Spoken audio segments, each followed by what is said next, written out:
లోకానికి పట్టిన పీడ రావణుడి అహంకారం. త్రేతాయుగంలో రావణాసురుడు అనే రాక్షసరాజు ఉండేవాడు. అతను సామాన్యుడు కాదు.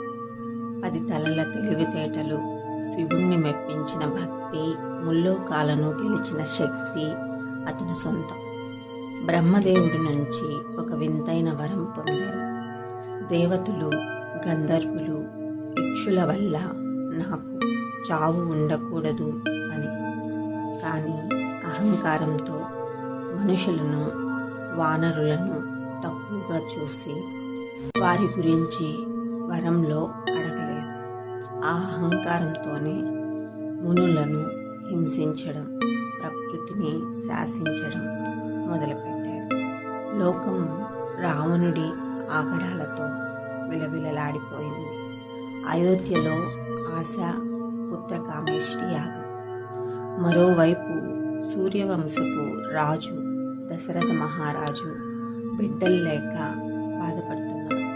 అప్పుడే వశిష్ఠ మహర్షి సలహాతో పుత్రకామేష్టి యాగం చేశాడు.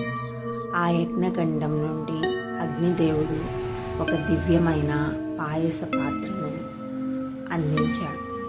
ఆ పాయసాన్ని దశరథుడు తన 3 భార్యలకు పంచాడు.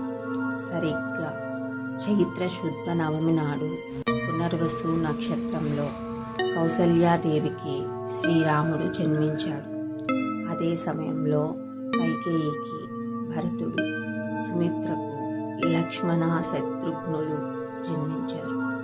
వీరు సామాన్య మానవులు కాదు. లోకాన్ని కాపాడటానికి వచ్చిన విష్ణు అంశలు. రాముడి ప్రయాణం, ధర్మస్థాపన. రాముడు పెరిగి పెద్దయ్యాక విశ్వామిత్ర మహర్షితో వెళ్ళి తాటక అనే రాక్షసిని సంహరించాడు. జనక మహారాజు సభలో ఎవరూ ఎత్తలేని శివధనుస్సును విరిచి సీతమ్మను పెళ్ళాడాడు. అయితే తండ్రి ఇచ్చిన మాట కోసం రాజ్యాన్ని వదిలి 14 ఏళ్ళు అరణ్యవాసానికి వెళ్ళాడు. అక్కడ కూడా రాక్షసులను అంతం చేస్తూ అడవిలో ఉన్న మునులకు రక్షణగా నిలిచాడు. రావణుడి అంతానికి నాంది సీతాపహరణం. రావణుడు మారువేషంలో వచ్చి సీతమ్మను అపహరించి లంకకు తీసుకువెళ్ళాడు. ఇది రాముడిని పరీక్షించడమే కాదు, రావణుడు తన చావును